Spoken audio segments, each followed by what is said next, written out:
Hello, my name is Michael Holmes, a freelance journalist specialized in international violence and wars and modern history. And today it's my great pleasure to speak to Scott Horton. Scott Horton, you are the editorial director of antiwar.com, which is, I would say, like the most important like go-to platform for anti-war geeks in the US and globally if you speak English. And you are also the host of the Scott Horton Show, Scott Horton podcast, anti-war podcast, where you did over 6,000 interviews with all the best people, all the best journalists, historians, academics on the wars all over the Middle East, all around the world, and of course, Russia and Ukraine. And today we're going to speak about your latest book, which is called Provoked. It's an absolute masterpiece. I wrote a long review of it, which you'll find in German on the Nachdenkseiten and in English on the Libertarian Institute. And it's 900 pages long. We will try to cover a lot of it. We won't be able to cover all of it, obviously. If you have the time and the energy to read 900 pages, you should do it. It's the best book on the topic, in my opinion, meaning the Ukraine war and the larger war between Russia and the West.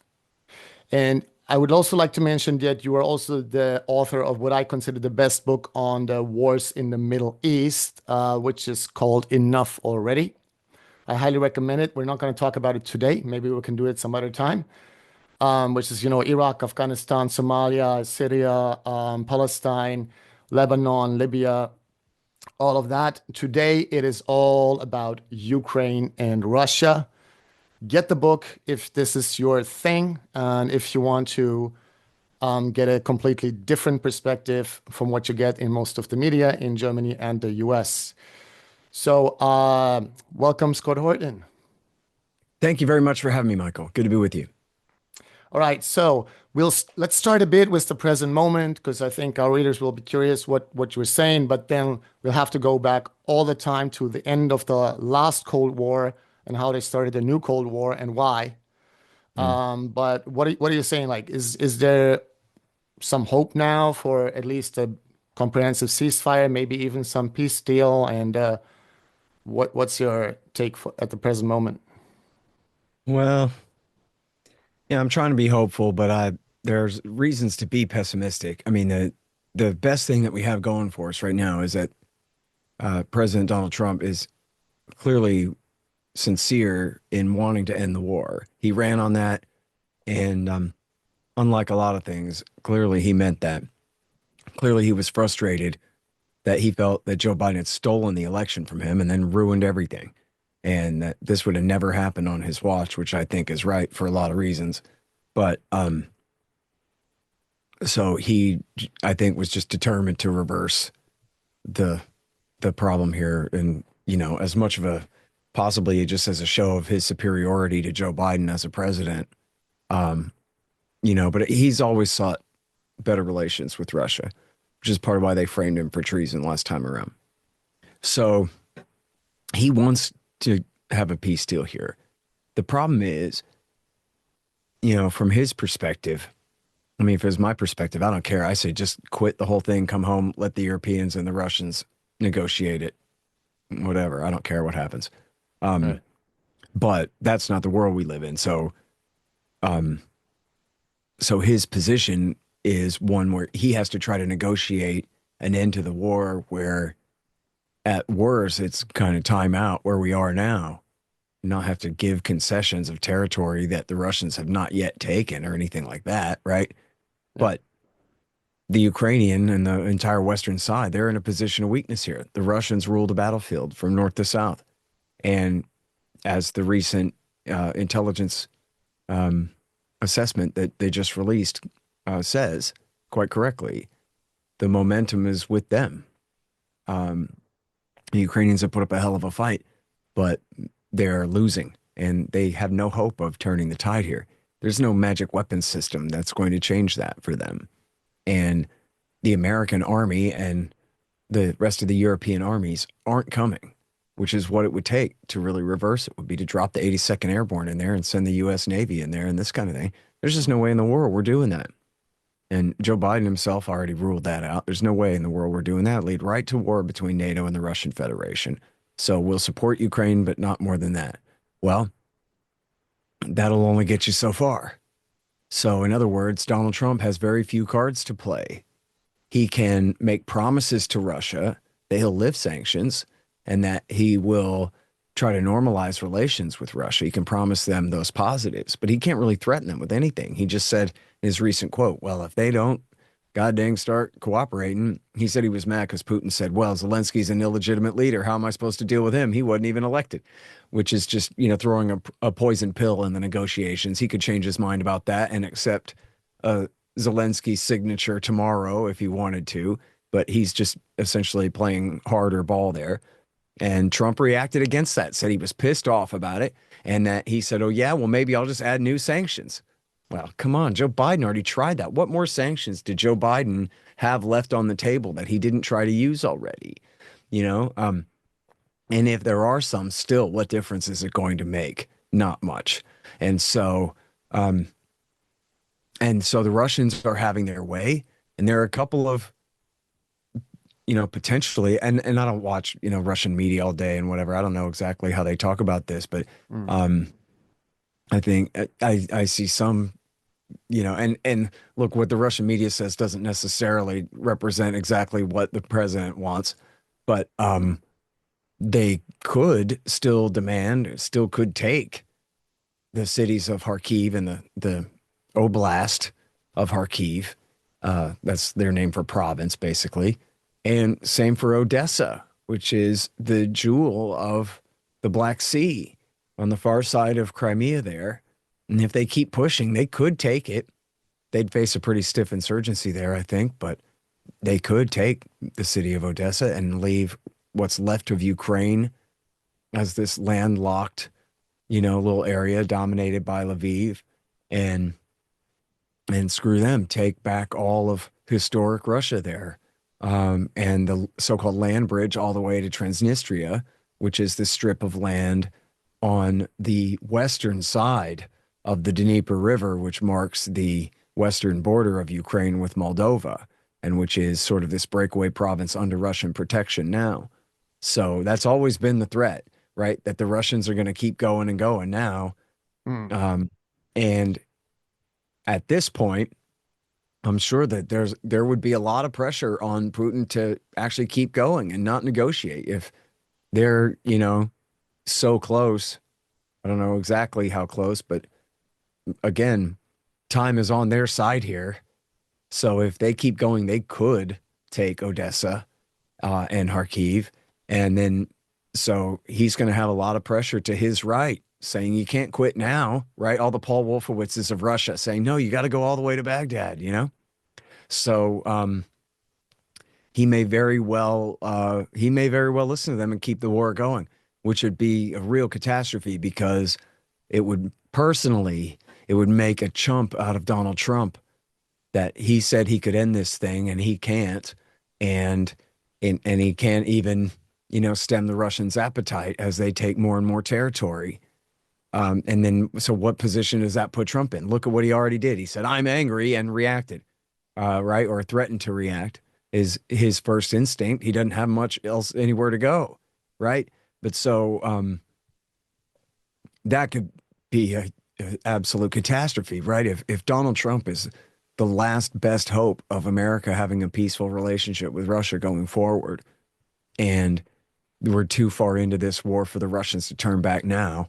Donald Trump announced he could end it right when the Russians don't feel like ending it, and he's unable to pull that off, then and it's all downhill from here, then, I mean, or I don't know, I guess we wait another 2 years till the Russians are done seizing that entire southern, the entire coast of Ukraine, and only then, now on Trump's last year in office, he gets to,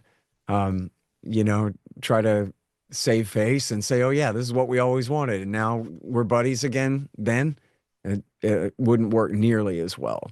Yeah, So, so I I've, need to emphasize here, first of yeah, all, that the book is very critical, actually, of both Putin and Donald Trump for different reasons. Trump is certainly not a peacemaker in general. He's really bad on Israel. I mean, he's also supportive of the genocide and all that, and on Yemen and so on. Just, because like many of our viewers won't know you. And then there's could be another misunderstanding because I think your book also shows that in the past there were many chances of a really good peace deal that was completely acceptable for Ukraine and the West also, like where they wouldn't have to give up much, basically just Crimea and so on.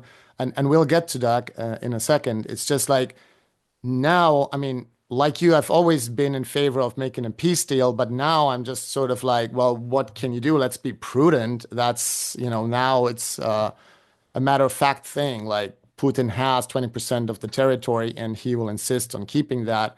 And there is no chance of Ukraine getting much back of that. So let's just end the thing. And it's tragic. And I feel a bit I can share some of the anger or sadness of Ukrainians who feel like this is would be an unfair deal.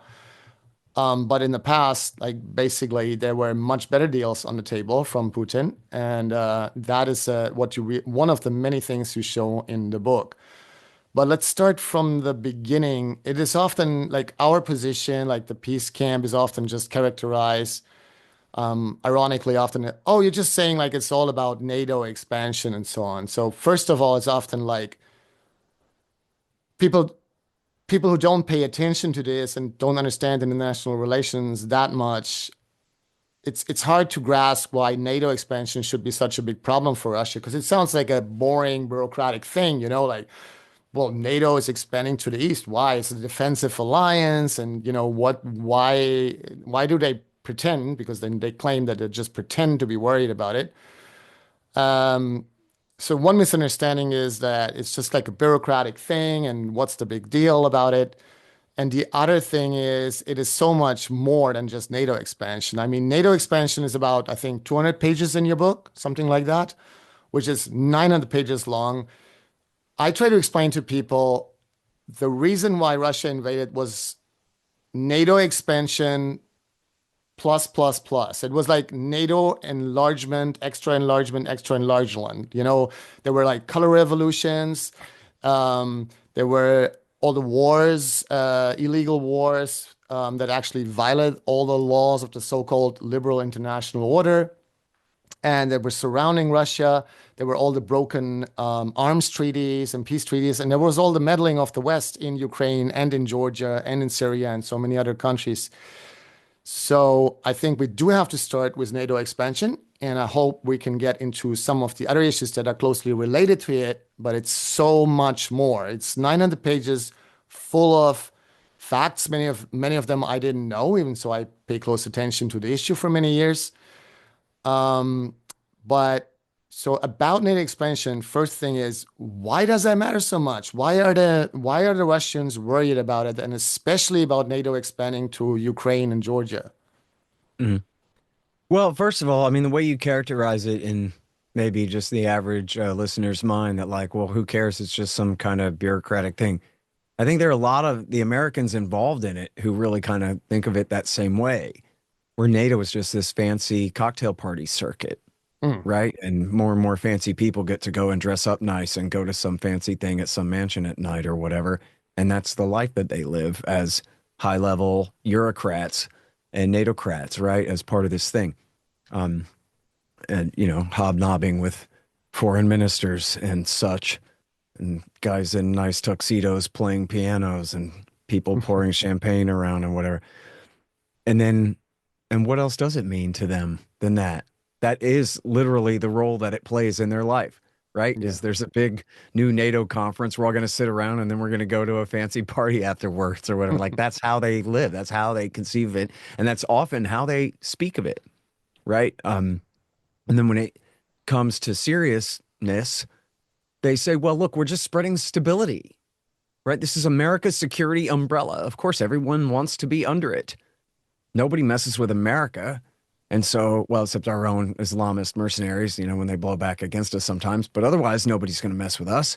And so if you're Bulgaria, then by God, make an alliance with America and Germany and France to protect you from whoever, i.e. Russia.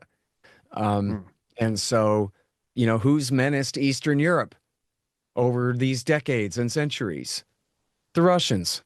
So, and more recently, the goddamn totalitarian commie USSR absolutely enslaved them and foisted puppet commie dictatorships on them. Not just the republics, but all the Warsaw Pact states too were essentially Soviet republics, Mm. enslaved under, the Kremlin's tyranny. They didn't have their own choice in leaders at all. KGB picked everything for all during communism. And so, And now and you're not being sarcastic, I have to say, like, because people don't know your views on this. oh yeah, no, see, yeah, it was a totalitarian terror state, absolute police state. Right. Um, and as bad or worse than any right winger you ever heard characterize it. And all the people Mm. who say that's not true are either stupid or liars. It Yes. absolutely is as bad as Nazism or whatever, worse. Mm. Um, so there's a lot of resentment against Russia because, in a very real sense, it doesn't matter, like, whatever, you could pick your favorite academic who wrote for or against this position, but there is a sense in which the commie empire was the Russian Empire under a different name, an Hmm. expanded Russian Empire, and the Soviet system dominated by the Russians as obviously the biggest nation in the Union and the rest of that. Right. So, um, so, to some Ukrainians, for example, the Russians and the communists are still the same thing. That was Mm. who had enslaved them, was the Russians, you know? Um, It's a bit too so, simple because there were many communists also in all the Eastern European countries, including oh, Ukraine. sure, But yeah. of course. And yeah, it's all local Ukrainians implementing the thing, but everybody knew Mm. who the overlord was, you know? Right. Yeah, And that's so true. that's, there's a lot of that spirit in Eastern Europe. So, Mm. of course, yeah, they sure all want to join America's defensive alliance, but against who? Against Russia. So, that puts America and Russia in a very awkward position because here the Russians, really Russia itself is what overthrew the Russian government is what overthrew the Soviet Union and Hmm. destroyed it in 1991. These were the people who killed communism for us and set all of Eastern Europe free. And so, right at the time where we're supposed to be making friends with them, instead we're making friends with their neighbors at their expense. Hmm. And so, as I demonstrate in the book, from the H.W. Bush administration through Bill Clinton and W. Bush and the rest, the expanders themselves, the people who wanted to expand NATO, even they, and there were plenty of opponents too, but Mm. even the expanders acknowledged that what we're doing is we're not erasing the dividing lines in Europe. We're Right. just moving the dividing line further east Right. and still directed at Russia. They called it in the Clinton years neo-containment of the bad Russian bear. Right. And then they would all say, so all of the opponents said, listen, all you're doing is this is a self-fulfilling prophecy. The Russians aren't coming, but now you're going to make an enemy out of them. Now it's going to end up leading to a conflict. And the Hawks acknowledged that. The Hawks said, I mean, they couldn't ignore it because it was the wisest of the Council on Foreign Relations graybeards were the ones warning against it, right? It wasn't just, out here in the country. It was powerful and influential people were saying that this is what's going to happen. So they would acknowledge that and say, well, like Madeleine Albright, for example, Bill Clinton's second Secretary of State, said, listen, if expansion leads to a bad reaction from Russia, well, then, hey, at least we have NATO. So she's acknowledging the self-fulfilling prophecy and saying, yeah, but the prophecy is if we expand our military alliance, it's going to make them angry. So what? Because Hmm. we'll have our expanded military alliance. So they can be angry all they want and they can't do anything about it. Mm. The only thing is, what she's admitting there is we're forgetting the policy. We're changing the policy from trying to be friends with the Russians to still containment. It's not a new world order. Not that I'm advocating what Bush Sr. was claiming there, but it's the same old world order still. It's just we're moving the dividing line further and further east at their expense. And so it's not just bringing these countries into our military alliance, which means building up and modernizing and improving all of their militaries under American Supreme Allied Command. Mhm. But it also comes with these sort of subordinate policies, as you mentioned, the color-coded revolutions. What if there are countries that don't want to join NATO? Well, we'll have to overthrow the government there. So we'll have a compliant one that'll do what we want and join our military alliance, whether that's what the people there want or not. And so then another, constituent part of the policy is the expansion of missile defense into Romania and Poland and with the radars in the Czech Republic. Now, they say this is about defending Poland from Iran, but they don't have missiles that can reach that far, and they don't have nukes to deliver to Poland, and the whole thing was nonsense. Now, Vladimir Putin said, you expect me to believe this, that this is to protect Poland from Iran? I think maybe you're trying to achieve a first strike capability against Russia. You surround our country with anti-ballistic missiles, defensive missiles. Then that means you think you can hit our country with a nuclear first strike and then shoot down any retaliatory response. In other words, gain a first strike capability, cancel mutually assured destruction, and give yourself license to launch an offensive, aggressive nuclear war against us. Mm-hmm. And W. Bush said, come on, that's crazy, Vlad, because this isn't enough missiles to shoot down a salvo from Russia, not a full-scale one. You guys have thousands of nukes, and we're talking dozens of Sparrows here. We can't protect all of Europe from you guys with these missile stations. And Putin said, that's a good point. Maybe it's because the missile launchers are dual-use missile launchers, the Mk-41 or Mark 41 missile launcher.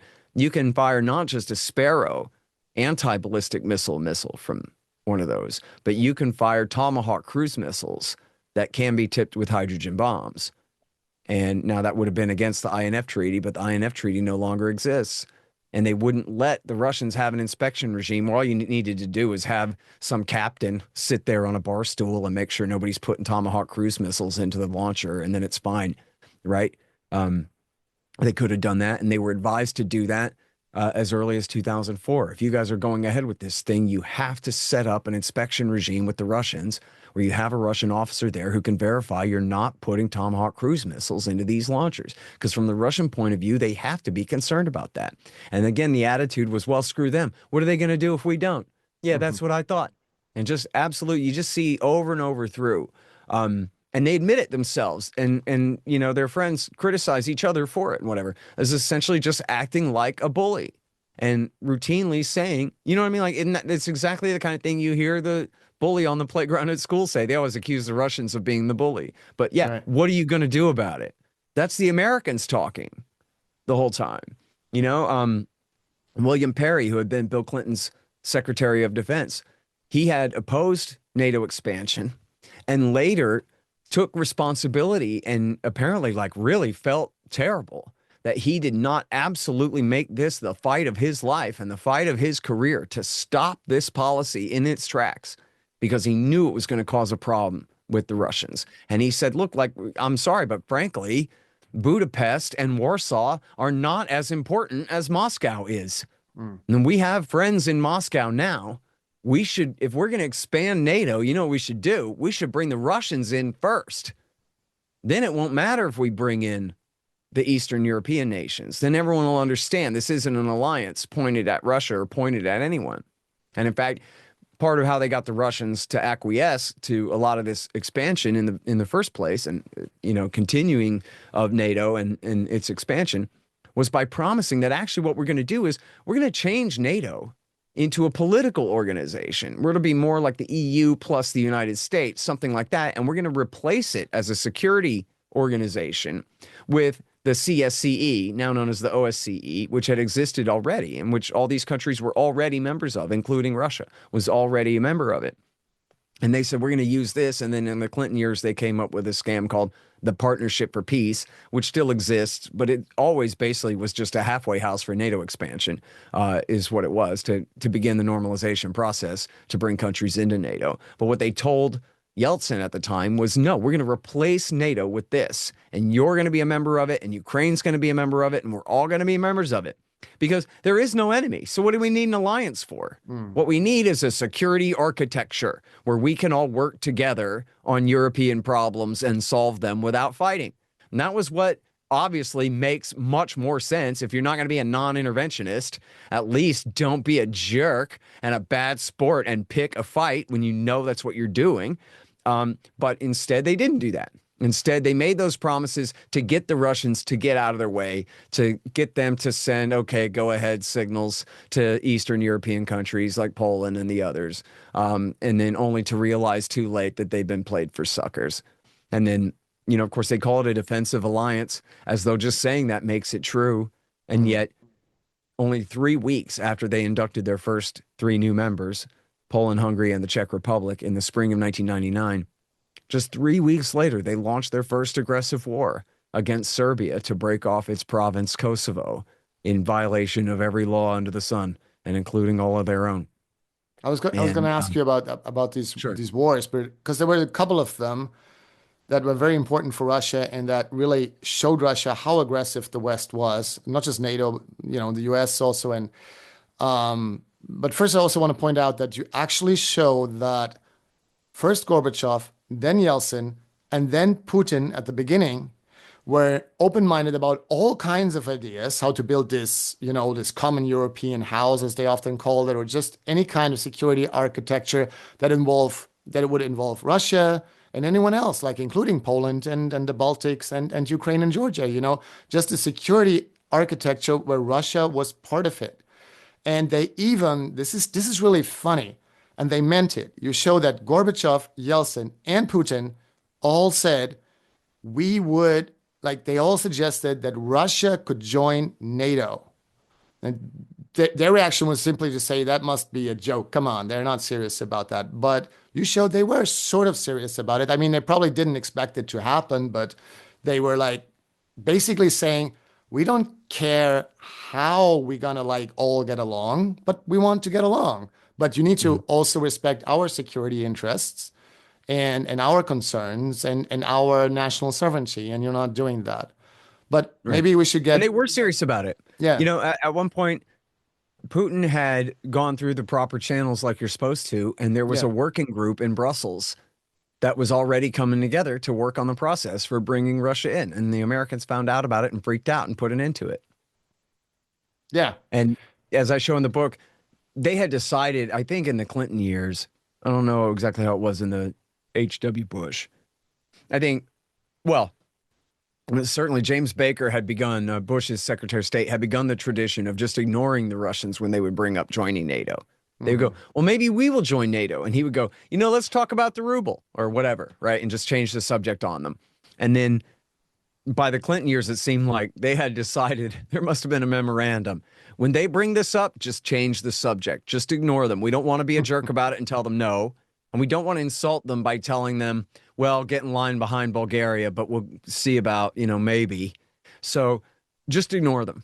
And this became, I kind of joke in the thing. I don't have any proof there was a memo or whatever, but apparently this became tradition because just over and over again, they would just change the subject.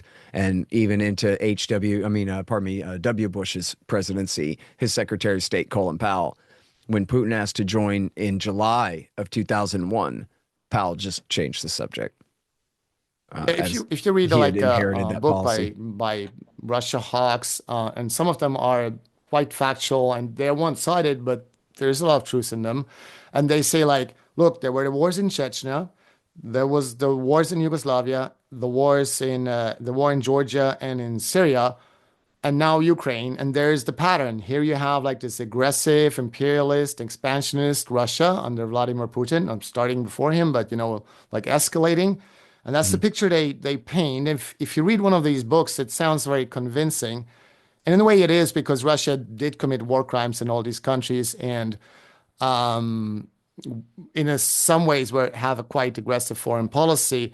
But as you show in the book, in a way, this aggressive, sort of aggressive foreign policy in a way is very reactive. In any of these cases that I just mentioned, they were reacting to the West also provoking it, starting with Chechnya and in the Yugoslav wars, in Bosnia and the Kosovo war, which you already mentioned, and then Georgia, and Syria. So I hope we can just quickly go through these wars, and you tell Sure. me, how did we actually provoke Russia in these cases? Okay, well, I mean, they didn't really do anything. They didn't commit any war crimes or anything in Bosnia. That was the Americans' mission, and they were eventually invited along as part of the peacekeeping force in the aftermath of the thing, basically. But the thing is about the breakup of Yugoslavia was, first the Germans and then the Americans Mm, took advantage of the situation in order to bolster their own position in the country. So the Germans helped encourage and then immediately recognized the secession of Slovenia and Croatia. And then America, basically kind of trying to catch up to the Germans and not cede their position, then hurriedly recognized the independence of Bosnia, even though it was already clear that when the Germans recognized the independence of Slovenia and Croatia, fighting broke out in both cases and a massive ethnic cleansing campaign against the Croatian Serbs in the latter case there. So they had the precedent right there that if you do this, you have all these Bosnian Serbs who want to remain in Yugoslavia with Serbia or mm, join Serbia. And then you have a central government controlled by the plurality Muslims, not majority, but the plurality Muslims who want to break away and want to force the Bosnian Serbs to come with them. mhm. And so the whole thing was just absolutely going to be a recipe for conflict right away. And then when there were opportunities to solve it, the Americans ruined it. And particularly the Cutulero Plan or the Lisbon Deal of 1992, all sides were willing to sign it. The Serbs, the Bosnian Serbs and the Croatians, I think, already had or had certainly signified their willingness to. And the Bosnian Muslims had already signed it. And then, on the urging of Ambassador Warren Zimmerman, they unsigned it because he promised them you can get a better deal in military support from the United States. So they fought for another 3 years. Another hundred something thousand people were killed. And then they signed a deal where the Muslims got less than they would have got under the Lisbon deal. They ended up having to give up more territory and cities and all kinds of things, and of course horrific casualties and especially civilian casualties on all sides. This absolute horror show of a war, which even then, the continuing chairman of the Joint Chiefs of Staff holdover from the Bush senior administration, Colin Powell, who later would become W. Bush's Secretary of State. Mm. He was chairman of the Joint Chiefs of Staff, and he publicly blamed it all on the diplomats in the State Department. Mm. Said I was right, that this was essentially a giant screw up by the State Department at best. He was being polite, really. And now they expect him to solve it by sending troops in there, which he was trying to resist at the time. And so that was a giant screw up of a war, and I have a whole giant take on that. And this is at the expense of the Russians' ethnic and religious kin, the Serbs. Right. And so And it was sort of over just to their dead comment here body. on the just to comment here on Germany, because it's largely forgotten in Germany that we supported the Croatian ethnic cleansing of the Krajina Serbs, a brutal ethnic cleansing campaign, as you show in the book, also then supported by the CIA, but especially by Germany. And they were using the symbols of the Ustasha regime, which in Second World War was the ally of Nazi Germany. So this is really a shame also on Germany. Yeah, That's yeah. absolutely right. And in fact, it's interesting because the president of Croatia at the time, Franjo Tudjman, had actually fought with the commies and the partisans against the fascists in the Right. war. But then when he took power, he revived their slogans, their flag, their national anthem, and all of this stuff. Yeah. And notably, the Krajina Serbs had never been ruled by Zagreb. They had Mm, been previously, going back hundreds of years, they had been placed there by the Austro-Hungarian Empire mhm. as a bulwark against the Muslims. And that was like 300 years before. Yeah. But they had always been ruled out of Sarajevo, or out of Belgrade, I mean, rather than out of Zagreb, the capital of Croatia. So that was just, um, because of where the commies had drawn the administrative line, they were essentially stuck in Croatia, which they really had never truly been a part of. Mhm. But anyway, Yeah. so Kosovo, that's the whole goddamn quickly catastrophe. maybe. And then the in total violation of all the supposed international legal principles that upheld the war in Bosnia, Uh-huh. they did the war in Kosovo. Right. So the whole theory of the Bosnia War was that Bosnia has the right to secede from Yugoslavia because it was a constituent republic in the overall nation state. Mm-hmm. But the Bosnian Serbs and their Republic Srpska, they have no right to secede from Bosnia because, and then, or even, never even mind that, or even to stay in Yugoslavia with Mm-hmm. the other Serbs, because they were not an administrative unit under the lines drawn by the commies. And so that's the sacred principle by which all these people have to die in this stupid war in Bosnia. Mm-hmm. Then we get to Serbia a few years later, and you have a bunch of bin Ladenites, run by the Saudis, allied with the Kosovo Liberation Army, who are basically a bunch of drug traffickers and gangsters and murderers, trying to break off Kosovo to create a greater Albania. And America says, okay, fine. Even though Kosovo wasn't a separate administrative unit, it was simply part of Serbia. It was nothing but a county in Serbia. And so they said, oh, all those international laws and all this highfalutin crap that we invoked for the previous war, all that's thrown out now because the real law is America can do whatever we want. And so that's what we're going to do. And they launched the war on the basis of a total hoax that there had been 100,000 Kosovar Albanian civilians had been rounded up and murdered in these massive execution chambers, and all their bodies thrown down the mine shaft and put in massive incinerators, and press gangs digging mass graves all over, and mass rape rooms. Is all made up garbage. All of it lies in order to justify that war. In the end, they found less than 3,000 bodies, and most of them had been fighters killed in battle. Although obviously there have been some executions of prisoners and things like that. But we're talking 3,000 as opposed to 100,000. And even then, these were fighters, not civilians, et cetera. So anyway, and that was, again, at the expense of the Russians' friends, the Serbs, and it almost led to a war. Well, first of all, most importantly, it led to a just absolute horrific reaction in Russia. This was the absolute death knell of the credibility of the supposed Russian liberals who had been friends with the Americans, who had counseled the other Russians that, no, the Americans are our friends now. We can trust them. We like them. They like us. We don't have to worry about NATO expansion because it's, they promised us it's purely a defensive alliance and they don't mean any harm. And all those people were completely discredited by this. Again, they launched this war 3 weeks after the first round of NATO expansion was complete and the signatures were on the paper. And so this just completely discredited the entire kind of pro-American side of Russian politics. That was their death knell before the turn of the century was even complete there. It absolutely drove Yeltsin up the wall. His prime minister, Chernomyrdin, turned his plane around over the Atlantic and came home. And Yeltsin screamed at Bill Clinton on the phone about how this is going to ruin everything and all this stuff. So it got a huge reaction out of them. And then one of the things that happened too was while the Americans were screwing around at the Albanian border, the Russians took the opportunity. They had a base in Bosnia where they had been part of the joint peacekeeping force there. And they rolled on the Pristina airport in Kosovo and seized it. And at that point, General Wesley Clark ordered an Apache helicopter brigade and a division of troops to go, a detachment of some size, to go and seize the airport from them. And then this is a true story, and you may be familiar, I don't know this guy, but I guess I've heard of it. There's a famous English singer named James Blunt.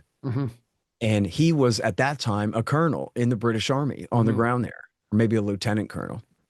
And his commander was Lieutenant General Michael Jackson, although not the child molester pop star, just happened to have the same name as him.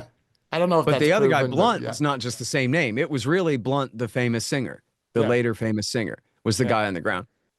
And these two essentially were insubordinate. James Blunt called General Jackson and said, this is what's going on. And Wesley Clark ordered Jackson to move on the airport. And Jackson refused and said, I'm not starting World War III for you. And So So Michael And then Jackson and James Blunt, you know, made sure that there was no World War III, that's right. no end of the It's a world. That's fun cool. story. Really Um, cool story. yeah, it sucks because I debated Wesley Clark, but I couldn't really bring that up because I knew he'd just deny it, and I don't really have any sources other than, well, Mm, that's what they said. You know what I mean? Like I too wasn't bad. there, whatever. So he was there, so there was no real point in bringing it up. I thought I would have lost the point, unfortunately. Yeah. But and I didn't. If I humiliated him too bad, it would have changed the tone of the debate over just how wrong he was about all the things that he was saying. Um, Yeah. but then, um, so you have Bosnia and Kosovo, but you also have Chechnya, and Yeah. in Chechnya, essentially, if, I hope people know where that Those is, are the but most underestimated wars, I think, and I think that Russia's conduct of the war was much more brutal than now in Ukraine. There were a lot of civilian oh yeah, casualties. I've talked to soldiers who fought there, like Russian soldiers, and it was like absolutely a shit show. oh yeah. But we also don't have clean hands there. So please Well, yeah. explain. So there's two wars there. The first Right. one. So first of all, we're talking about this tiny little Islamic republic, they call it, in the northern Caucasus Mountains. Dagestan is the one that's on the coast there Mhm. of the Caspian Sea.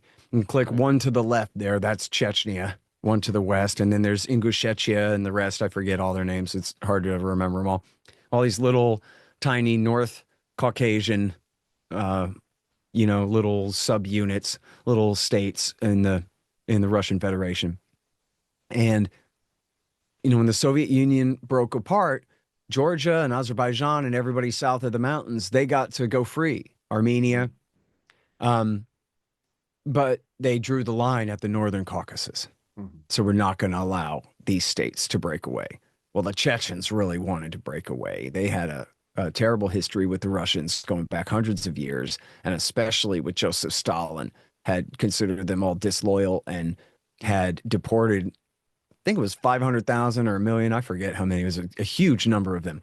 And he had Mhm. deported to Siberia throughout, for the duration of World War II. Um, Right.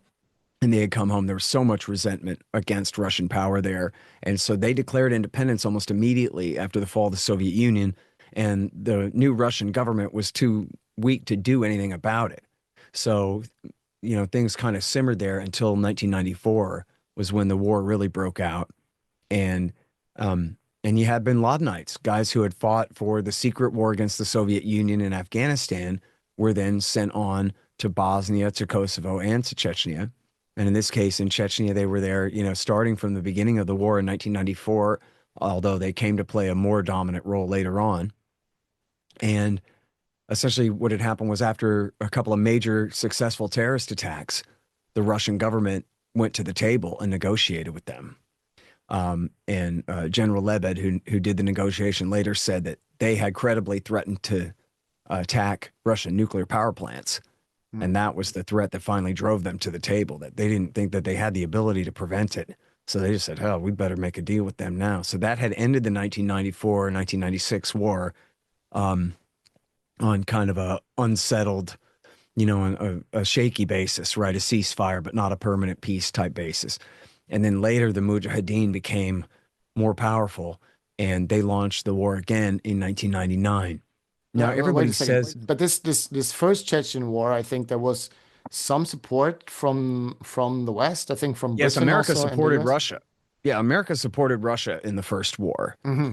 They Bill Clinton and Al Gore, the vice president, both compared Yeltsin to Abraham Lincoln, who, of course, used force to hold the American nation together in Hmm. the American Civil War, Right. and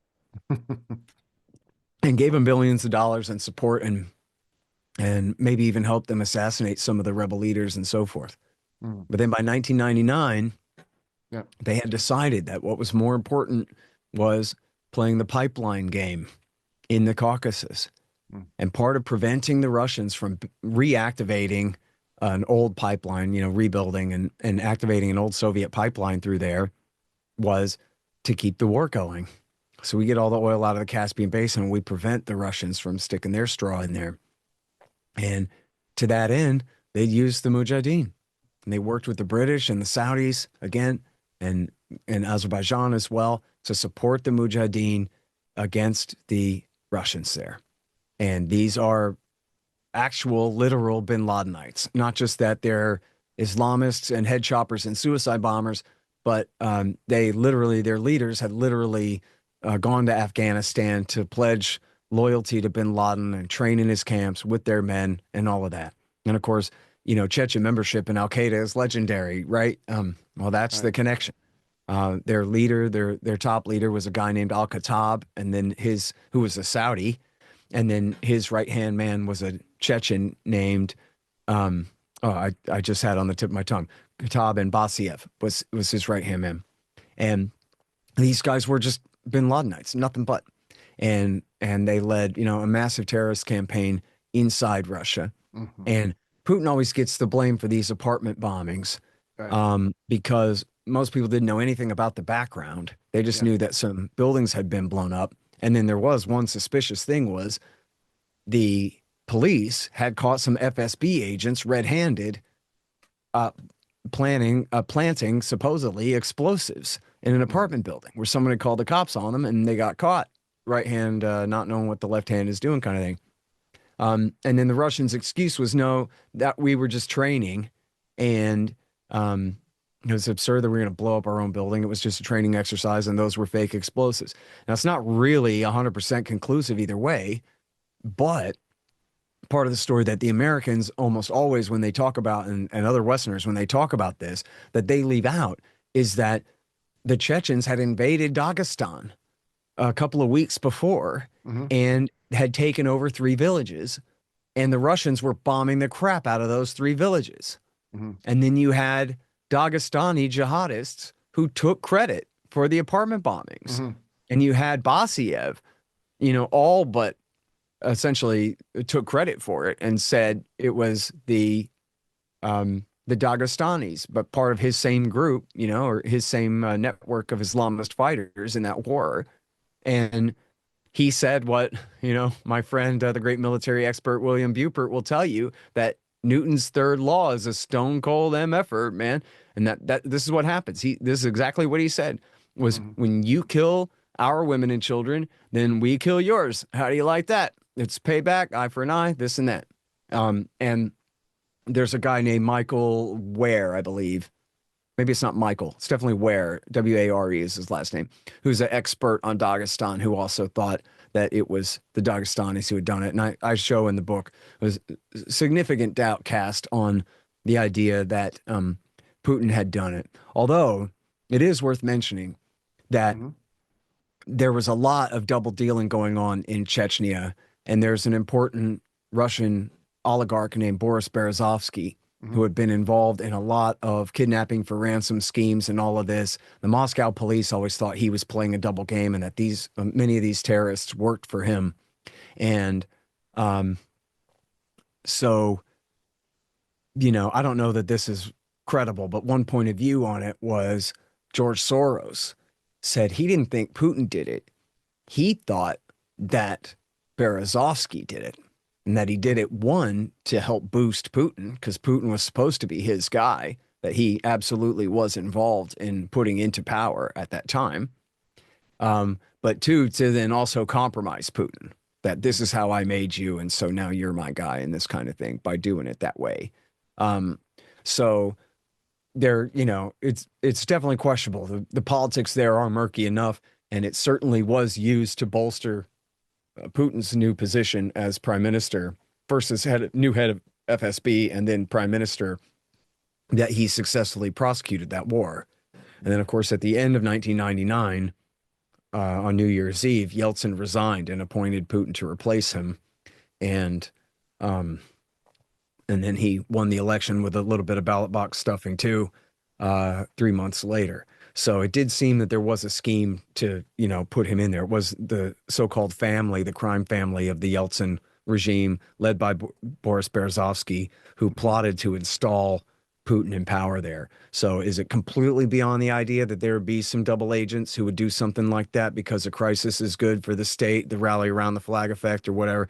Yeah, it is within the realm of possibility, but it's also purely possible, as I hope people have figured out, That it's the same thing with Al Qaeda attacking the United States. Just because Britain and the United States and Saudi Arabia work together to move these mujahideen from place to cut off the heads of our enemies doesn't mean that we're immune from their violence. It Mm. also doesn't mean that every time they attack us that that was the CIA too. What it means is that people are individuals and Mm. human men can have their own motivations to do lots of different things. For example, I talk about in the book, this former FBI agent, Ali Soufan, says that the Chechen terrorists questioned bin Laden and said, we don't understand why you're attacking the United States. They helped us in Afghanistan. They helped us in Bosnia. They helped us in Kosovo. Now they're helping us in Chechnya. Mhm. So why would you want to turn on them?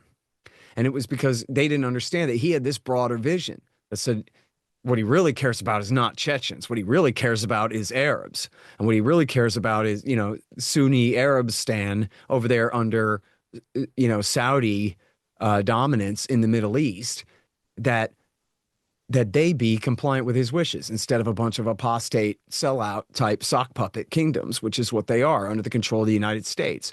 So what he wanted to do was get rid of the United States so he could wage his own local revolutions and build his own caliphate without American interference. And the way to do that is to knock our towers down and get us to invade Afghanistan, bog us down and bleed us to bankruptcy the same way we had helped him do to the Soviet Union 10 years before.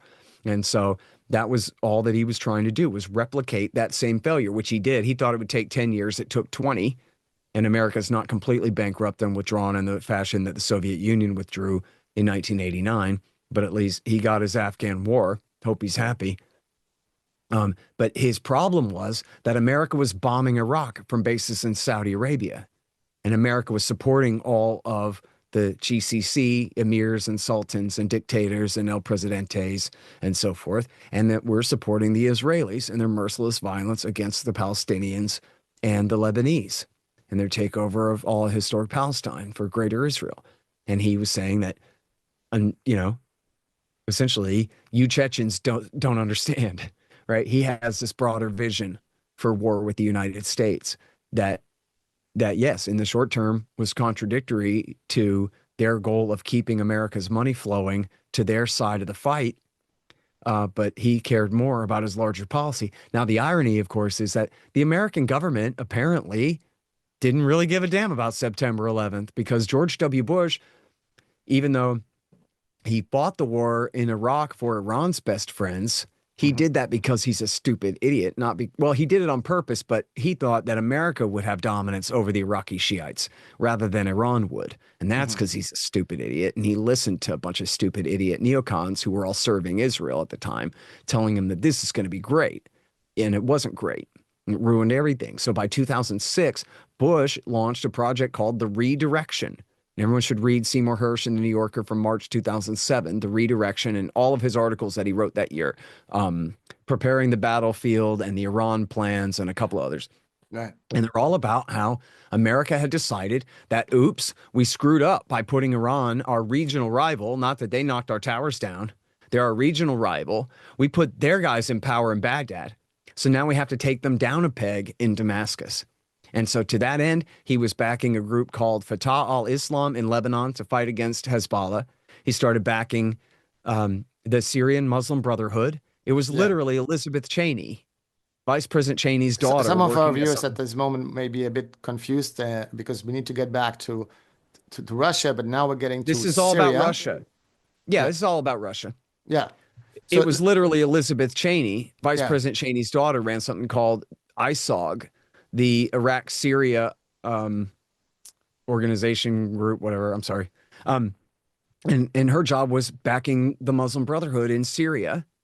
And then they also backed a group called Jandala in Iran, who were the worst head chopper, suicide bomber maniacs as well. And so this explains why Barack Obama supported al-Qaeda in Syria when he took power. It wasn't because he was a secret Muslim born in Kenya, loyal to Osama bin Laden's ideology. It's that he was a secret George W. Bush who agreed with the American centrist foreign policy establishment on everything. And what they had decided was, oops, we built up the Shiites, so now we got to tilt back toward the bin Ladenites because the Saudis don't have an army. We're the Saudis' army. So Otherwise, what do we got? We got al-Qaeda shock troops. And so the Saudis started emptying their prisons of bin Ladenites and sending them off to fight the holy jihad in Syria. Well, this ended up blowing up into the caliphate in that took over all of Western Iraq, and then also led finally to Russia's return to the Middle East, where they'd been gone since the end of the Cold War. They came back in 2015 to Syria to prop up their client, Bashar al-Assad, and to stop ISIS and al-Qaeda from sacking Damascus and driving him out of power, which was what Israel was seeking, was especially Israel was concerned about the Tehran, Baghdad, Damascus, Hezbollah axis. And so they were trying to take Damascus out of the equation. And so this was what led to the return of the Russians. So you had mentioned the Russian role in the Syria war. It was brutal. Their Air Force bombed the crap out of al-Qaeda and anybody who happened to be near them on behalf of that Syrian government. But it was all Obama's fault. It was 100% America's invasion. And people can blame, and I'm happy to blame as well, Benjamin Netanyahu in Israel, Recep Erdogan in Turkey, and King Abdullah in Saudi Arabia, and Bin Zayed, Prince Bin Zayed down in UAE. All these guys backed al-Qaeda in Syria. Right. We're talking 15 years ago to 10 years ago, right? During the Obama years, 2011 through 17 there. All of them were involved in this. But Barack Obama was world emperor. Right. And it's his Middle Eastern order that we're talking about. All those Sunni presidentes and emirs and sultans, they belong to the American empire, all of them. And so if Obama had told them, I don't care what you think about Bashar al-Assad, keeping al-Qaeda down is our priority and you're going to stay out, then he would have had his way. But that wasn't his priority. So apparently they don't give a damn about the American people. They would, I guess, have us believe that it was Hezbollah that knocked the towers down, not their exact polar opposites in al-Qaeda. Right. And so that was what led to the return of Russia to the Middle East. And by the way, I point out in my book that their air campaign, as absolutely brutal as it was, and as many civilians as it killed, was a carbon copy of America's air campaign in eastern Syria and in western Iraq, where we were fighting the Islamic State there. The only thing they were doing is they were fighting al-Qaeda too, when America was backing al-Qaeda. This is after ISIS had split off from al-Qaeda in 2013. And so I met in Iraq. When I visited Iraq, I met an advisor of the U.S. military, an African American, who was working for the U.S. military on how to avoid civilian casualties. And they said they don't care much about my advice. And they said, I asked them about the comparison between the Russian bombing in Syria and the American bombing in Syria and in Iraq. And he said it's like the same. We don't care. The French don't care. The British don't care, and the Russians don't care. I mean, not much. Like, we all kill a lot of civilians, and there's no big difference. And he was working for the U.S. military, so. I think the more important point is when they do care and they try hard, they still kill civilians all over the place. Because what really determines the death rate on the ground is not the precision of your strike. It's the population density in the neighborhood. It doesn't matter, you know, how carefully you try to hit one corner of a house. There's people in that corner of the house. Other people besides the one that you're trying to kill. And there's I guess he's a somewhat famous military strategist, a colonel named Amos Fox. And I forgot now the name of it. He coined a new term for this, whereas, forgive me, it's in my last book. But where essentially they leveled the whole city of Raqqa with precision strikes, one at a time. But it doesn't look any different than the Russians carpet bombing Aleppo. No. It's the same damn thing. And which, Gaza looks the worst of them all. Like, Gaza is the very worst. So yes, absolutely it is. But, you know, even if you go back to the fall of Aleppo back then, as they called it in the American media, what it was the Russians and the Syrian army were fighting al-Qaeda terrorists there. And once they finally drove them out, the place went back to peace. They had Christmas and everything was fine again. All the people came home again. So the way that TV portrayed it, they really did portray it like Assad woke up one morning and decided to genocide the entire population of his country that he rules. And luckily, al-Qaeda was there to fight and try to defend the people from this genocidal dictator. Rather than, America has invaded the country with a bunch of jihadist terrorist mercenaries, and this guy is fighting for his life and to protect the non-Al-Qaeda population of his country from their wrath. And then we see what happened was the Russians helped him win then. The Al-Qaeda guys were all shipped off to the Idlib province in the northwest of Syria, where Turkey kept them very well for many years. And then they broke out of their pen in November, and in the space of 10 days, seized Homs, Hama, Aleppo, and Damascus. And they now rule Damascus, and they go around murdering people every day for being from the wrong religious or ethnic sect. And this was the one virtue of Assad was, yeah, he's a cruel dictator, but he's not an ethnic chauvinist. Well, I guess he preferred his minority faction, but he protected the Shiite Arabs and all the different kinds of Christians, as well as all the Sunni Arabs who didn't want to live like a bunch of bin Ladenites and a bunch of Saudis. And so, so in Syria, Russia was bad, but we were even worse because Al Qaeda is, even worse than Assad. That's right. And Russia was doing. It was brutal, but they were doing the right thing in preventing an Al-Qaeda takeover of Damascus. And it was absolutely America that had opened up the need, had created the need for them to do so. And by the way, importantly, Barack Obama was trying to get along with the Russians by the end of this thing. He was always afraid of what would happen if Al-Qaeda really was successful and took Damascus. Right. And so, and then by the end of his presidency in 2016, he had John Kerry work a deal with the Russians to work together to bomb ISIS in eastern Syria. And then the Secretary of Defense deliberately bombed a Syrian army position in order to ruin that deal. And it helped ISIS kill a bunch of Syrian troops near Deir ez-Zor as well and make some advances in the city of Deir ez-Zor. And he committed that treason. He had openly opposed the deal for weeks in the papers and then just intervened to prevent it. This Ashton Carter, who the hell is he? It's not like he was even a powerful political guy. He was, an arms dealer lobbyist who they made Secretary of Defense. And he just outright overruled Barack Obama and said, no, we're not doing that. And it was the Russians also who had prevented America from going to war there in 2013 when they arranged the deal whereby America got the right to destroy all of Syria's chemical weapons in exchange for not invading, which is what happened. And so there is a theory, Robert Perry, the great reporter from Consortium News, had a theory that, and I guess he had some evidence, some quotes and things to indicate this, that the neocons really thought that Obama's budding relationship with Putin was a real problem.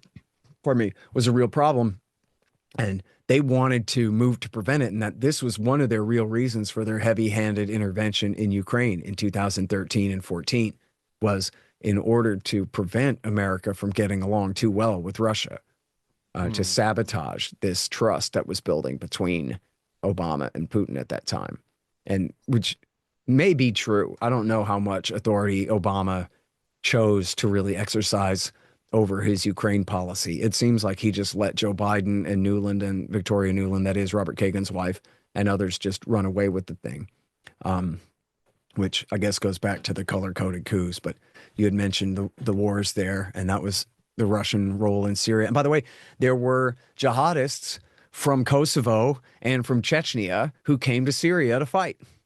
And there are jihadists from Syria, from ISIS and Al-Qaeda, who have now gone to Ukraine to fight. And I know it sounds crazy, but it's true. And it's in the New York Times at least twice.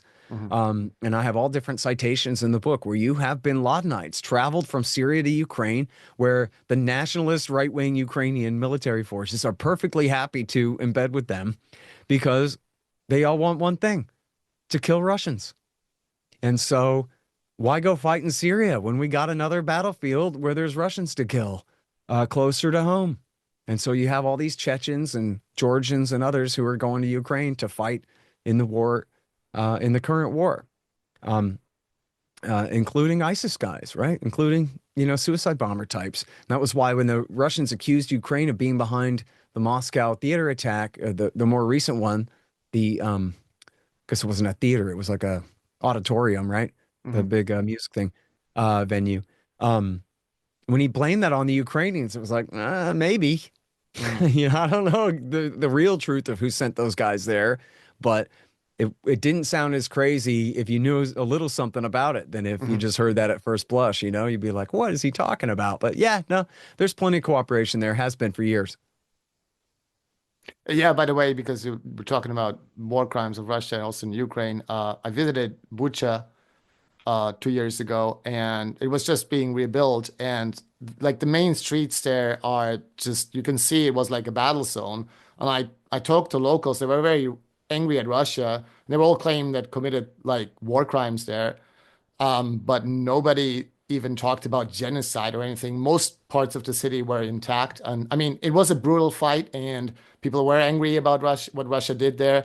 But I'm just saying because one thing you also do in the book is like you say yes, there were brutal war crimes in Ukraine, still are by Russia. Some war crimes also committed by the other side. But there's no genocide or anything like that. The genocide is actually in Gaza. But before we get there, Well, wait, on more, Buka real quick.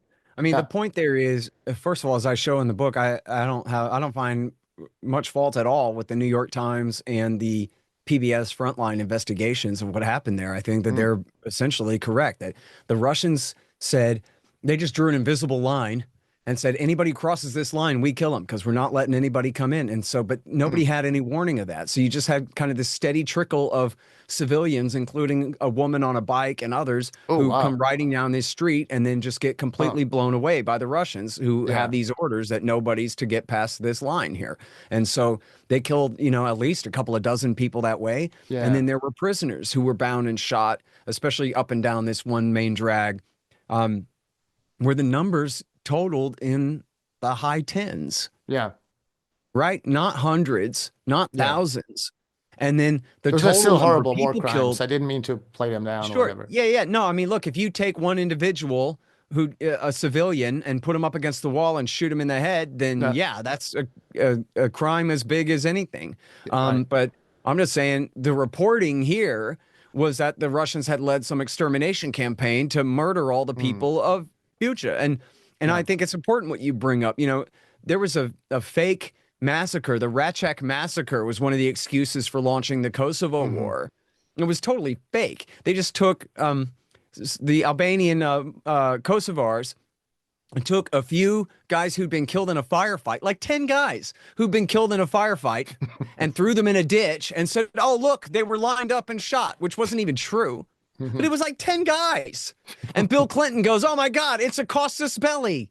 We get to go to war over this because this proves the intent to genocide. And by the way, here's a made up number: 100,000 people are missing and presumed also executed, and that was enough to start a war. Look at what they're doing, backing Israel against the poor Palestinians in the Gaza Strip. Just absolutely bomb. I can't believe the number is only 50,000. They try to claim Hamas exaggerates. I think the health ministry there is being as No. conservative as they possibly can with those numbers. I can't believe it's that low. And you look at the absolute devastation that they've dealt on those people. Where's Bill Clinton calling for war against Tel Aviv?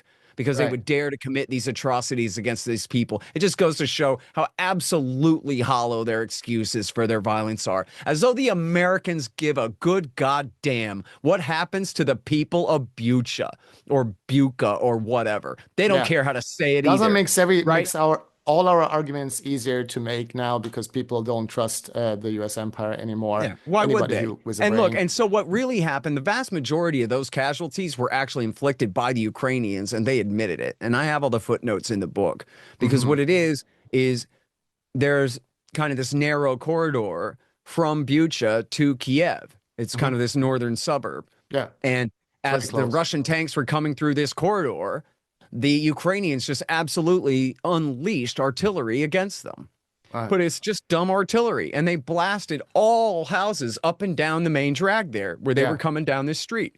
And so, um, the high tens of casualties or the low hundreds of casualties there, like half of them were from right there. Yeah. And it was also, I don't really talk too much about this in the book because it's hard to really pin down, but there were examples where people had a white armband in Russian food rations next to their body when they were found, Hmm. which seemed to be an indication that they had been executed by the local Nazi militias who had gone around, attempting to, get revenge and payback. And they're on video saying that's what they're doing, although not committing any of those particular atrocities. But they're on video saying, yeah, we're going around looking for collaborators to murder. And then there are people who seem to be, even their body left there as a symbol to other would-be collaborators. They're wearing the white armband, means they're on Russia's side. And here they have some Russian MREs, which you got to figure you're under siege. You might be hungry and resort to eating an enemy MRE, but that'll get you shot. Apparently, there's at least a little bit of that. But the real story is this was a story at all. There's been all kinds of fighting all over the country at that time. Why did this become a giant media cause? It wasn't because a few civilians had been killed. It was because they were trying to destroy the peace talks. They were doing everything they could to destroy the peace talks. And instead of saying, and look, this absolutely could have been their narrative. Oh my God, a few hundred people have been killed. We got to stop the fighting right now before it gets worse. In fact, there have probably been more than 1,000 civilian casualties by that point across the country, maybe a couple. Mm-hmm. Instead of saying, oh my God, we've got to bring an end to this fighting, they said, oh no, it's a genocide, and that's why we can't negotiate. That's why to keep the war going, even though apparently the Russians have the ability to genocide the Ukrainian people again. That's a whole other more reference there. Even though apparently they have the opportunity and the means and the motive to carry out a genocide against the people of Ukraine. That's why to just pour in more weapons and keep the fight going and prevent the peace talks from taking place. And this was back in the days of old liberal Twitter, when the liberal Twitter storm went absolutely mad. This became the political consensus in the days of old liberal Twitter. It's a genocide, don't negotiate. All because they shot some lady on a bike in Bucha who they absolutely should not have shot, and whoever shot her ought to, be in the dock, but couldn't possibly amount to a genocide. And even if it did, unless the Americans are willing to drop the 82nd Airborne in there, they don't have the ability to stem the Russian tide. So then what else are they doing but to usher in that tide, to welcome, in effect, Russian war crimes against the population of Ukraine? And look at the cities in the east of the country, been completely decimated by all this violence in the time that's taken place since then. I don't know the exact numbers from the UN, and I haven't looked in a little while, but I think the last numbers from the UN were something like, 7,000 or 8,000 civilians killed. We know that hundreds of thousands of combatants have been killed, and they're conscripts on both sides, which makes them, they're combatants, but they're like one hair away from being a civilian death. They're still totally a tragedy when they're not volunteer soldiers at all. And country's been completely chewed up and destroyed, or the entire eastern third of it. And for what? And just think about the people who went along with that. Oh, guess what, everybody? The talking point of the day is this city I've never heard of before. Bucha, how do you say it? There's a genocide there, so we must not have peace. Mm-hmm. We must keep fighting because of how bad the fighting is, they said. And that worked. That worked. That was 3 years ago. And they kept the damn thing going ever since then based on that. Well, it's my fault we skipped ahead a lot. First of all, I want to get real quick back to Georgia because, Scott, didn't Russia invade poor, small Georgia for no reason at all? No, and we all knew that this was, the obvious case at the time because of all the newspaper reporting that night that Georgia invaded South Ossetia. It was a breakaway province in the South Caucasus Mountains. And there was no question about what happened. The Georgians invaded and they killed a bunch of civilians, bombed apartment complexes. I don't know what they were thinking doing that. Mm-hmm. Bombed a bunch of apartments and killed hundreds of civilians. And then the Russians came under and over the Caucasus Mountains and destroyed them and drove them back again. Now, they could have seized all of Georgia at that time. They didn't. They could have gone as far as taking the BTC pipeline that the Americans had built that goes due west and cuts them out of the Caspian oil game there. They didn't do that either. And they could have, but Putin was still trying to make nice with the Americans, only so nice. But he wasn't trying to push his luck too bad, but he made sure to reverse the Georgians' gains there. And then it was funny because the New York Times reported it correctly the next morning, and then they lied about it for a few months. And then they went back to telling the truth again that November after the election. They had their guy Chivers write a piece going, okay, Horton's right. Yeah. Um, and then also there's an EU investigation, an official EU investigation, which everybody can read that shows that it was the Georgians that started it. And in fact, Chivers even has a follow-up. That's the New York Times guy, and he's a munitions expert and he's a decent journalist some of the time anyway. I don't know. On the New York Times, sliding scale, he ain't the worst one. But so Chivers wrote, based on the WikiLeaks documents when they were revealed in 2010, that he didn't revise his statement and say, oh, wow, no, it turns out that Georgia are the poor innocent victims after all. Instead, he read those WikiLeaks and he goes, wow, boy, the U.S. Embassy sure had been captured by their Georgian charges. They believed anything the Georgians told them, even when it was obviously a bunch of crap. They're reporting back to Washington that this is what's happening. And so not only did he see through these State Department cables and say, these aren't evidence that the Russians started it. He looked at them and he said, this is evidence that the American ambassador is a complete tool and was lied to by the Georgians and believed their lies. But we know from all this other evidence, especially reporting by the OSCE monitors there, of who was bombing who and who invaded who. We know what happened there, and it was Georgia that started it. And why? I talked to young liberals in Tbilisi, the capital of Georgia, 2 or 3 years after the war, and they admitted they were completely pro-Western and against Russia, but they admitted it. They said we started this war, and they also admitted that most people in South Ossetia and in Abkhazia, that's the other breakaway region, want to. They don't want to be part of Georgia. They want to be either independent or part of Russia, whatever. So they they told me that, and they were like, "Don't tell anyone I said that." Like, right. All right.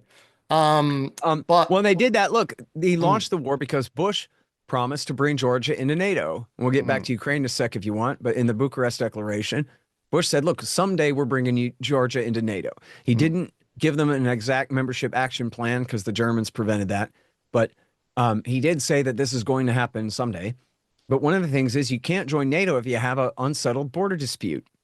And so Saakashvili apparently decided he had to solve the problem of South Ossetia and Abkhazia. Now, he could either recognize their full independence or he could take them back with force. But he had to have a settled border before he could apply to join NATO.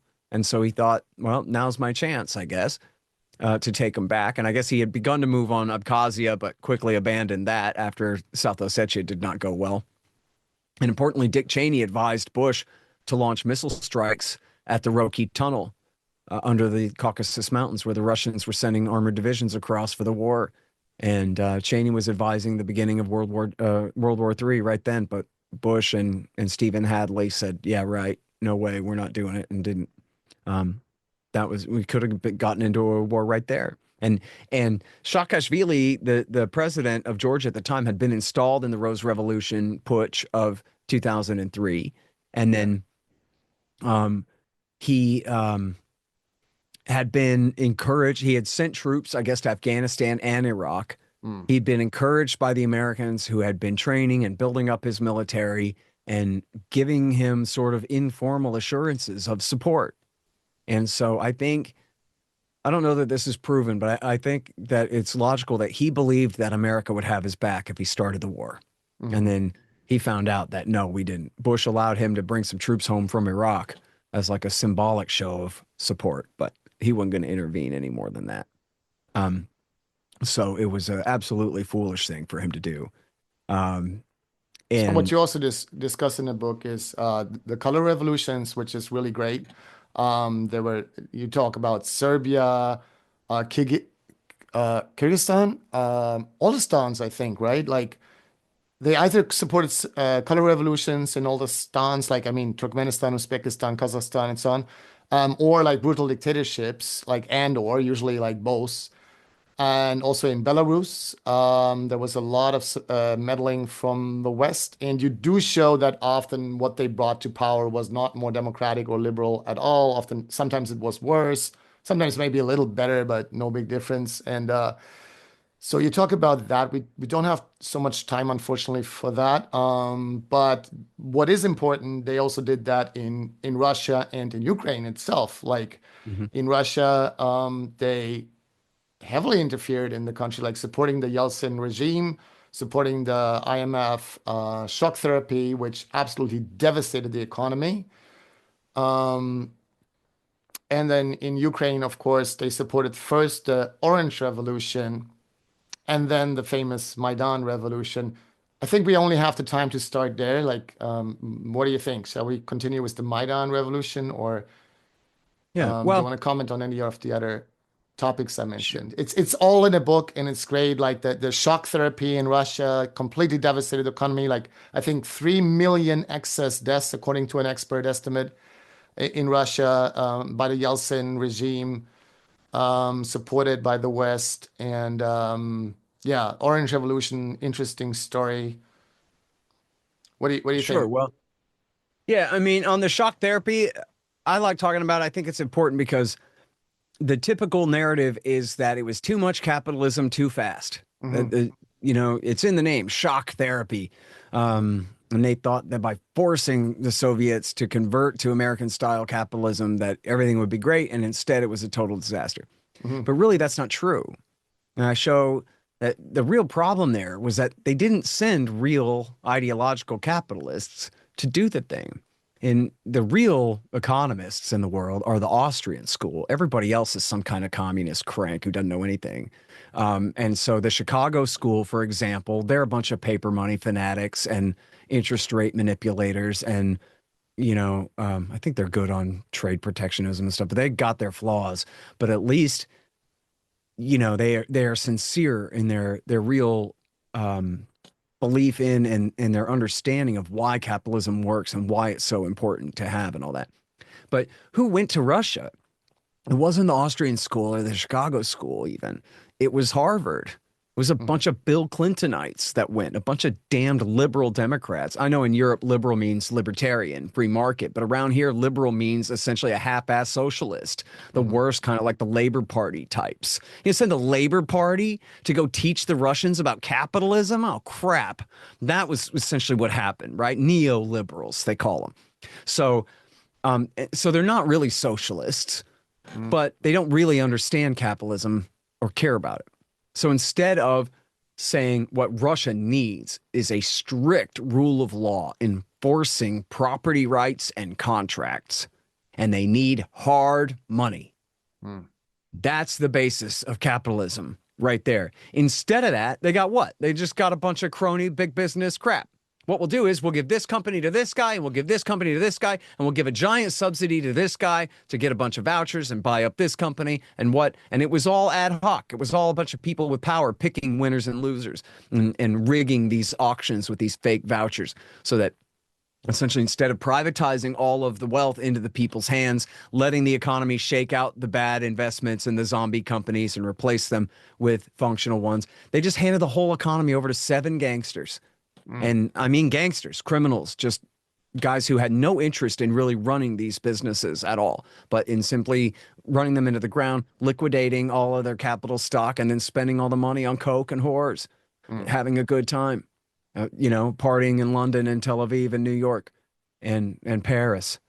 And and they just destroyed, I don't know how many hundreds of billions of dollars, just ceased to exist. We're either, smuggled out of the country, stolen out of the country, or just were completely destroyed. So, coming from communism, and in the Soviet Union, it really was full communism, like Hmm. in the impossible daydream where the government owned everything.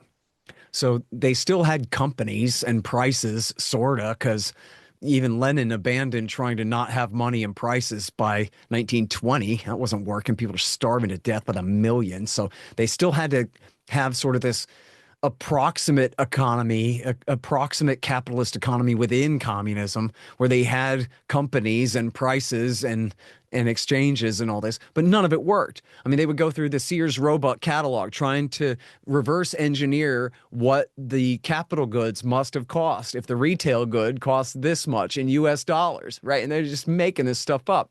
Imagine a central committee trying to decide what prices should be and what companies are doing well and should last and which ones should go away. So the whole economy was just an absolute, house of cards and rigged game of what we would call zombie companies, right? If like in Japan, where a company should go out of business, but the government just keeps bailing it out, bailing it out.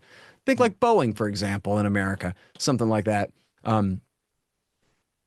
That transition from communism to capitalism was going to be extremely difficult no matter what. But the thing is, if you'd had real capitalists who understood how freedom works and how private property and free exchange, voluntary exchange under a system of free prices in a free market, if you had people who really cared about that and understood how that worked, and if they had meant well for the Russian people, and they would have insisted first and foremost on lynching the guy that runs the central bank.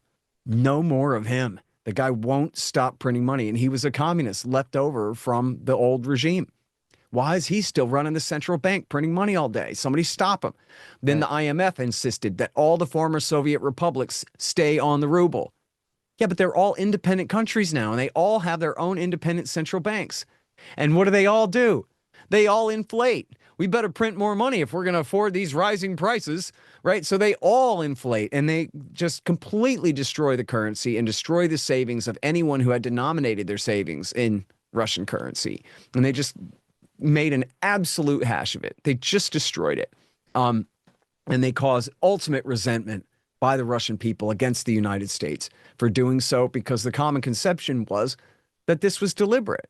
The Americans weren't really trying to help them at all. Yeah. We weren't trying to give them a constitution based on ours, a free economy based on ours. We didn't have a free economy. We had Bill Clinton's economy in the 1990s, which was, as you know, 70 years after the New Deal, when the last semblance of free market economics were thrown out in America. And we've had what they proudly call a quasi-free market ever since then, right? A mixed economy where the financial capital of the United States is not New York City. It's Washington, D.C., right? It's they make such a big deal about calling Trump a fascist, but Franklin Roosevelt was a fascist. He's the one who, it's a participatory fascism if you want, right? We still have regular elections, and we still have, political parties and all this. It's not exactly Mussolini, but it ain't a free economy. It's an extremely rigged, crooked, crony economy in the United States.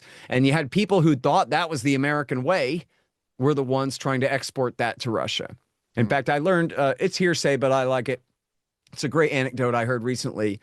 There was a former neocon, but also a monetarist economist named Jude Wanniski. And he had been a neocon because he started out a leftist, then he moved to the right to be a war hawk with all the rest of the neocons in the Reagan years. But then when the Cold War was over, he became a paleocon and started palling around with Pat Buchanan and Scott McConnell and all the right-wingers who said, now the Cold War is over, now the empire should come home. Warsaw Pact is dissolved, NATO should dissolve, and we should stop being an empire and save our republic and all that. Good guy. And I brought him up at a dinner recently, Jude's old friend was there, Gene Epstein, who's a good friend of mine, the guy that runs the Soho Forum debates. He's the former literary editor of Barron's magazine in New York. And he told the story that Jude Wanniski had told him, that he had told Paul Wolfowitz, who was then Deputy Secretary of Defense for Policy, that, what we should do now that the Russians are our friends? We should go over there and insist that they adopt a gold standard. They need hard money. And on the basis of hard money, they'll be able to really rebuild their economy in a capitalist fashion in the American style. And Paul Wolfowitz said, F them. We hate them. We don't want to help them. We want to grind their face in the dirt. We won, they lost. So that whole lesson of Versailles, that you're supposed to befriend your enemies after you defeat them and rebuild them and love them up and bring them onto your side.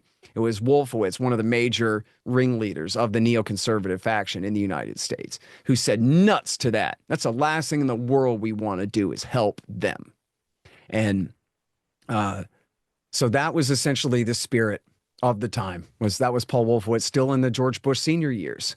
When it And, comes Jeffrey Sachs, who was one of the liberals who'd gone over there, he resigned after 1 year of Bill Clinton and said, I don't want anything to do with this anymore, yeah, because he believed that it was a deliberate plan by the Americans to ruin the Russian economy, to kick them while they're down, and to wow, treat them yeah, absolutely like crap. And then importantly, this helped, just like with the Balkan Wars, this helped lead to the rise of Vladimir Putin in two right, ways. One, it was the Yeltsin corrupt crime family led by Yeltsin and Borozovsky that put him in there.